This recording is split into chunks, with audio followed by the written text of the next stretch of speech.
close enough. That was great. All right, we're here with Tom and his Durafly Tundra. And Tom, what do you think about the Tundra? The Tundra. A lot of people like the Tundra. It is a good airplane. It's a good airplane at half throttle and above. It is not a FunCub at low power and below. It's slow stall speeds. Not as good as airplane, but it's a very fun airplane. Good sport airplane. Okay, FPV airplane. Next question. Oh, what do you think about the stalling, Tom? Well, what I've noticed is if I've got 30-degree flap, say half power, I'm flying slow in the bushes, it'll just tip stall and fall out of the sky, and recovering if you're 10 feet, 5 feet off the ground, it's just going to go in and crash. Just hold on and go for the ride, because it just doesn't fly slow like a FunCub. Put the flaps down, 45 degrees, pull back on the gas, and had a lot of rudder authority, slow speed between the bushes. And this one just won't do that. This one will just fall out of the sky, tip stall, heel over, and hit the ground.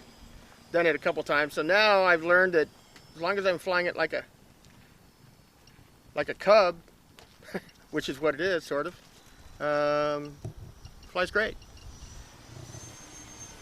Inverted, almost knife edges. If you use the factory horn settings, you set it up.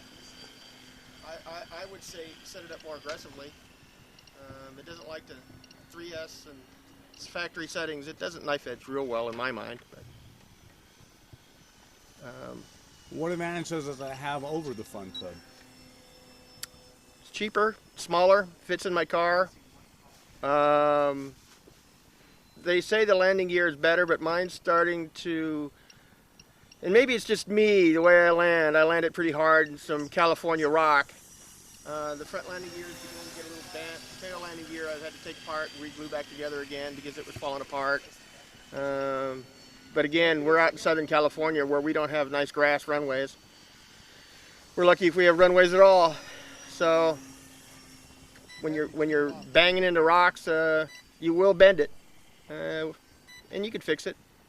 It doesn't turn right on the ground anymore. I need to just bend everything back.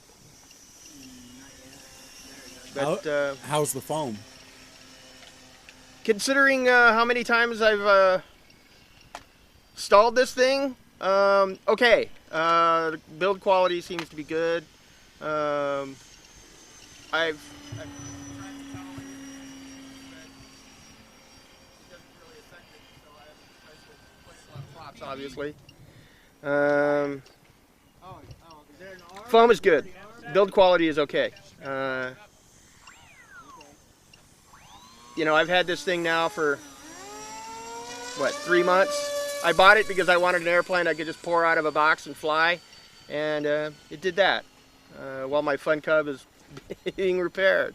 Would you get one again? Yeah, maybe. Well, for FPV, flying around, yes. For slow speed stuff, no. I'd rebuild my FunCub. But yeah, I'd buy another one. It flies straight, flies true.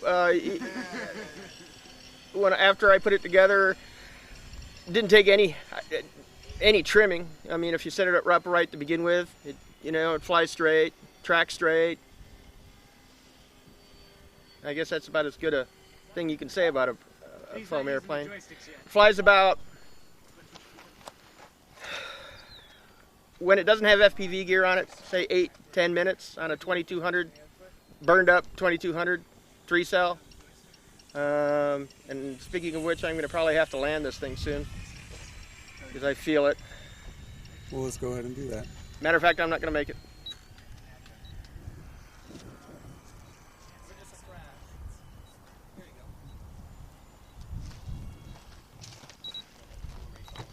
Ran out of gas. So we can see how well it crashes. Yeah, the dog's already headed right to it. And there it is.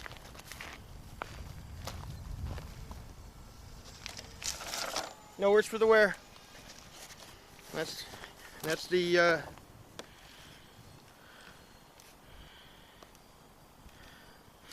that's it. For those of you that haven't seen this thing up close, FPV pod is just a separate wooden pod.